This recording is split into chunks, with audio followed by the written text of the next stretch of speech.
ಫಲಿತಾಂಶ ಆಗುತ್ತದೆ. ಮುಂದೆ ಬರೋ ತಟ್ಟೆಯಲ್ಲಿ ಎಲ್ಲರೂ ಕಾಣಿಕೆಗಳನ್ನ ಹಾಕಿ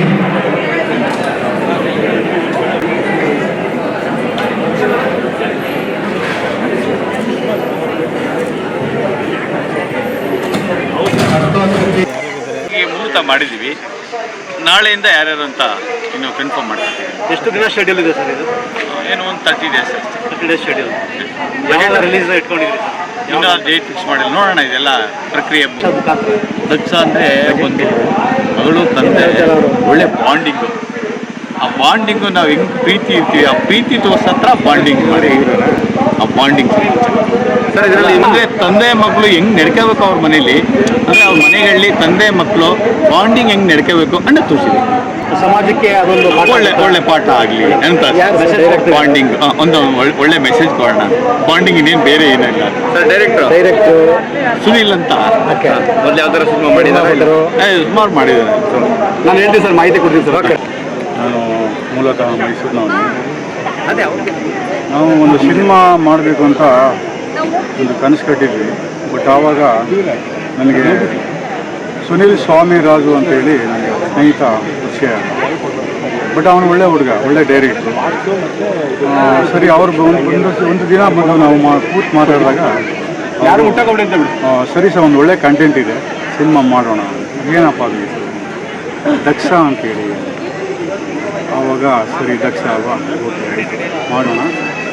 ಅದು ಬಂದು ಮುಹೂರ್ತ ಬಂದ್ಬಿಟ್ಟು ನಾವು ಗುರು ರಾಘವೇಂದ್ರ ಸ್ವಾಮಿ ಅಲ್ಲೇ ಮಾಡಬೇಕು ಅಂತ ಹೇಳಿ. ಆಯಿತು ಸರ್, ನಿಮ್ಮ ಆಸೆ ಅಂತ ಅಲ್ಲೇ ಮಾಡೋಣ, ಎಲ್ಲರೂ ಕೈ ಜೊತೆ ಮಾಡೋಣ ಸರ್, ನಿಮ್ಮ ಸಪೋರ್ಟ್ ಯಾವತ್ತಿದೆ, ನೀವು ಸಪೋರ್ಟ್ ಮಾಡೋಣ, ಅಲ್ಲೇ ಮಾಡ್ತೀವಿ.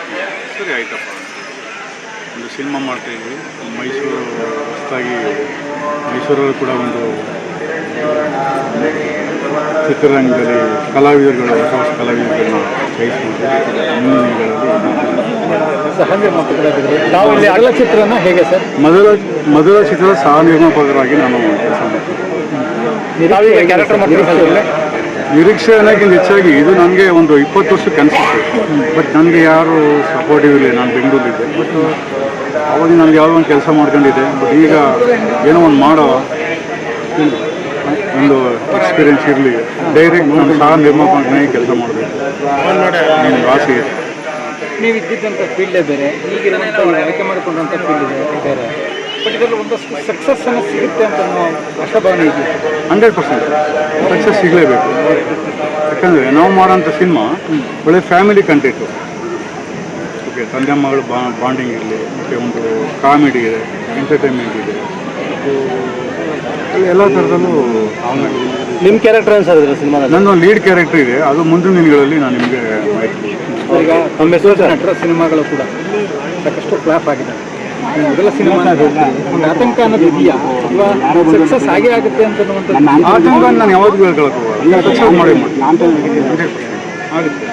ನಮ್ಮ ಕರ್ನಾಟಕ ಜನತೆ ಸಹಕರಿಸ್ತಾರೆ. ಅದು ನಮ್ಮ ಮೈಸೂರಲ್ಲಿ ಕಲಾವಿದರುಗಳು ಇದ್ದಾರೆ ಅನ್ನೋ ಒಂದು ಗುರುತಿಗೋಸ್ಕರ ಈ ಒಂದು ಫೀಲ್ಡ್ಗೆ ನಾನು ಹೊಸದಾಗಿ ಸಹ ನಿರ್ಮಾಪಕನಾಗಿ ಲಯನ್ ದೇವರಾಜು ಅಂತ ನಾನು. ಬೇರೆ ಕನಸುಗಳಿದೆ ಸರ್ ಮುಂದೆ ಚಿತ್ರರಂಗದಲ್ಲಿ? ಸರ್ ದಕ್ಷ ಅಂದರೆ ಡೀಟೇಲ್ಸ್ ಆಗಿ ಏನಾಗಿದೆ, ಒಂದು ಲೈನಾಗಿ ಹೇಳ್ಬೋದು ಅಂತಂದರೆ ಒಂದು ಫ್ಯಾಮಿಲಿ ಓರಿಯೆಂಟೆಡು ಲವ್ ಸ್ಟೋರಿ.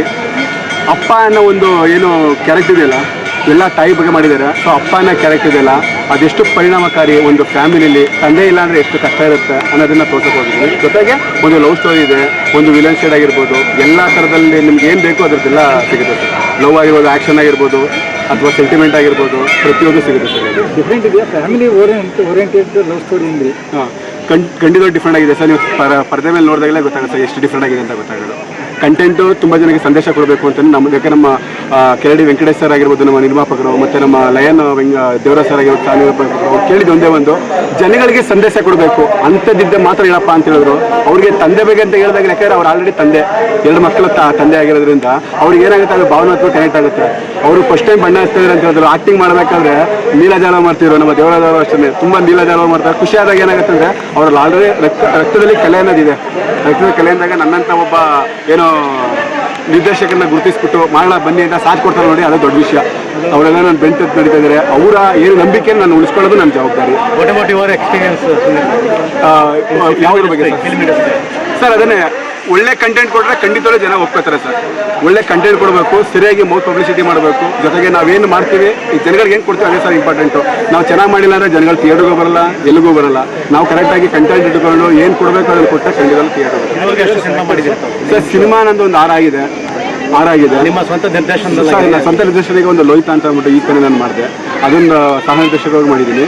ಜೊತೆಗೆ ಇನ್ನೊಂದು ನಂದು ನಾನೇ ನಿರ್ದೇಶಕ ಅಂದ್ಬಿಟ್ಟು ಅದರಲ್ಲಿ ಹೀರೋ ಸೆಕೆಂಡ್ ಹೀರೋ ಮಾಡಿದ್ದೀನಿ. ಜೊತೆಗೆ ಡೈರೆಕ್ಷನ್ ಡಿಪಾರ್ಟ್ಮೆಂಟಲ್ಲಿ ವರ್ಕ್ ಮಾಡಿದ್ದೀನಿ. ಮತ್ತು ಒಂದು ಲವಿಂಗ್ ಅಂತ ಆಗಿದೆ, ತಾತ್ಕಾಲಿಕ ಸುಮಾರು ಆಗಿದೆ ಸರ್. ಕೆಲವೊಂದು ಪರದೆ ಮೇಲೆ ಬರೋದು ತುಂಬ ಇದೆ, ಯಾಕೆಂದರೆ ಅದೆಲ್ಲ ಹೆಸರಾಗಲ್ಲ, ಈಗ ಪ್ರೊಡ್ಯೂಸರ್ ನಿಂತಿರ್ತದೆ. ಸೊ ಈಗ 80% ಲೋಹಿತ ಅನ್ನೋದು ಮೂವಿ ಎಲ್ಲ ಕಂಪ್ಲೀಟ್ ಆಗಿದೆ, ಅದು ಮ್ಯೂಸಿಕ್ ಅಂತದಲ್ಲಿದೆ. ಇವಾಗ ನಮ್ದೇನು ಇವಾಗ ದಕ್ಷ ಅಂತ ಮಾಡ್ತಿದ್ದೀವಲ್ಲ ಸರ್, ಆ ದಕ್ಷಕ್ಕೆ ಸಂಬಂಧಪಟ್ಟಿದೆ ಮುಹೂರ್ತ ಇನ್ನೊಂದು 20 ದಿವಸದಲ್ಲಿ ಶೂಟಿಂಗ್ ಈ ಪಿಕ್ಚರ್ ಕಮರ್ಷಿಯಲ್ ಆಗಿ ತೊಗೊಂಡೋಗ್ತಿದ್ದೀರಾ ಸರ್. ಫಸ್ಟ್ ಈಗ ಕಮರ್ಷಿಯಲ್ಗೆ ಫೈಟ್ ಎಲ್ಲ ಆಡ್ ಮಾಡ್ತೀನಿ, ಕಮರ್ಷಿಯಲ್ ಆಗೇ ಆಗುತ್ತೆ ಸರ್.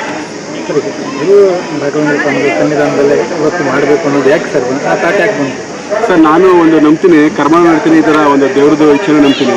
ಆ ಭಗವಂತ ಎಲ್ಲಿ ಆಗಬೇಕು ಅದನ್ನು ಖಂಡಿತ ಎಳ್ಕೊ ಬರ್ತಾರೆ. ನಾವು ಅಂದ್ಕೊಂಡು 7 ಅಂದ್ಕೊಂಡು 14th ಆಯಿತು, 21 ಆಯಿತು, ಕೊನೆಂಡಿಂಗಲ್ಲಿ ಈ ತಿಂಗಳೊಳಗೆ ಮಾಡಿ ಮಕ್ಕಳ ಅಂತ ರಾಘವೇಂದ್ರ ಸ್ವಾಮಿಗಳು ನಮ್ಮ ಇಲ್ಲೇ ಕರ್ಕೊಂಡು ಬಂದಿದ್ದಾರೆ. ಈಗ ಲಾಸ್ಟ್ ಮೂವಿ ಮಾಡಿದ್ದು ಕೂಡ ನಾವು ಮುಹೂರ್ತ ಮಾಡಿದ್ದು ಗುರುವಾರನೇ. ಸೊ ರಾಯರು ನಾವು ಏನೋ ಅವಿರವ ಸಂಬಂಧ ಏನೋ ಗೊತ್ತಿಲ್ಲ, ಇಲ್ಲಿದ್ದಾರೆ ಅವರು. ಇವರು ರಾಯರ ಭಕ್ತರು, ಇವರು ರಾಯರ ಭಕ್ತರು, ನಮ್ಮ ಅಣ್ಣನ ರಾಯರ ಭಕ್ತರು ಎಲ್ಲ. ಹಂಗಾಗಿ ಕೋಇನ್ಸಿಡೆನ್ಸ್ ಸರ್, ಇನ್ಸಿಡೆಂಟ್ಗಿಂತ ಸರ್ ಅದು ಭಗವಂತ ಅವ್ರು ಏನು ತೋರಿಸ್ತಾರೆ ಅದನ್ನು ನಾನು ನಡ್ಕೊಂಡು ಹೋಗ್ತೇವೆ ಸರ್. ಅಷ್ಟೇ, ನಾವೇನು ಮಾಡೋದಲ್ಲ, ಎಲ್ಲ ಭಗವಂತನ ಇಚ್ಛೆ.